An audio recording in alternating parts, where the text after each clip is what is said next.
Hello student, आज फिर मैं आप लोगों के लिए व्यावसायिक संगठन के स्वरूप का तीसरा भाग लेकर के आई हूँ, जिसका टॉपिक है संयुक्त हिंदू परिवार व्यवसाय। तो चलिए आइए देखते हैं संयुक्त हिंदू परिवार व्यवसाय का स्वरूप क्या कहता है। इससे पहले आप मेरे वीडियो को लाइक शेयर और सब्सक्राइब करना ना भूलें, ताकि हम इसके और भी स्वरूप आप तक पहुँचा सकें। तो चलिए शुरू करते हैं। संयुक्त हिंदू परिवार व्यवसाय से आशय। संयुक्त हिंदू परिवार व्यवसाय से आशय एक ऐसे व्यवसाय से है जिसमें हिंदू परिवार के सभी सदस्य एक साथ मिलकर परिवार के प्रधान के नियंत्रण एवं निर्देशन में एक साथ कार्य करते हैं। इस प्रकार का व्यवसाय मुख्य रूप से भारत में ही पाया जाता है।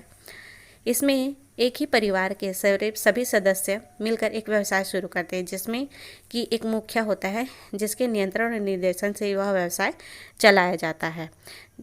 इसी प्रकार के संयुक्त व्यवसाय को संयुक्त हिंदू परिवार व्यवसाय कहते हैं, जो अधिकतर भारत में ही पाया जाता है। हिंदू परिवार के संप्रदाय। हिंदू लॉ के अनुसार संयुक्त हिंदू परिवार व्यवसाय के संगठन को दो भागों में बांटा गया है। पहला है दाय भाग और दूसरा है मिताक्षरा। तो इनको पहले देखते हैं। दाय भाग। यह संप्रदाय केवल असम, बंगाल एवं उड़ीसा के कुछ भागों में ही प्रचलित है।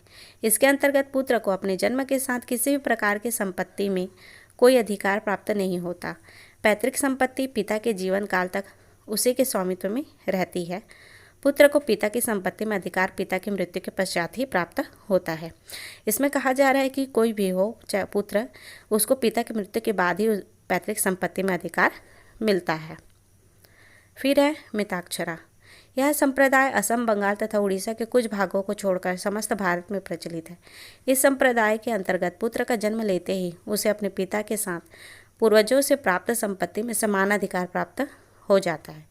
वह वयस्क होने पर पारिवारिक संपत्ति के विभाजन की मांग कर सकता है।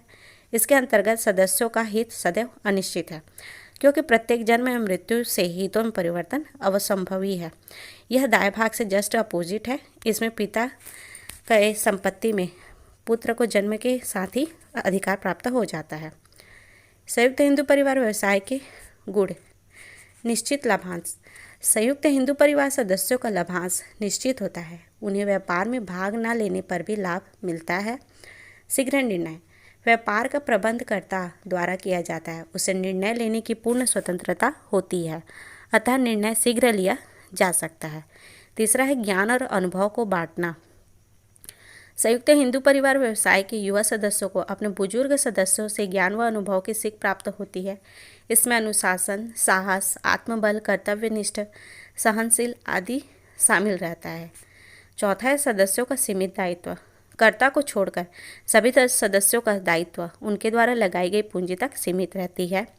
अब लास्ट देखते हैं। निरंतर अस्तित्व। संयुक्त हिंदू परिवार का व्यवसाय कर्ता की मृत्यु के पश्चात भी निरंतर चलता रहता है।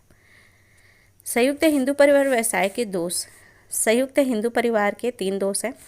संयुक्त हिंदू परिवार व्यवसाय में वित्त एवं प्रबंधकीय योग्यता सीमित होती है। दूसरा है व्यवसाय का संचालन पूर्णतः कर्ता के पास होता है, जिसमें अधिकारों का दुरुपयोग होता है। संयुक्त हिंदू परिवार व्यवसाय की निरंतरता पर हमेशा खतरा बना रहता है। परिवार में लड़ाई झगड़े हो जाने पर व्यवसाय समाप्त हो जाता है। यह संयुक्त हिंदू परिवार व्यवसाय के दोष है, जो स्वयं के द्वारा ही उत्पन्न होते हैं।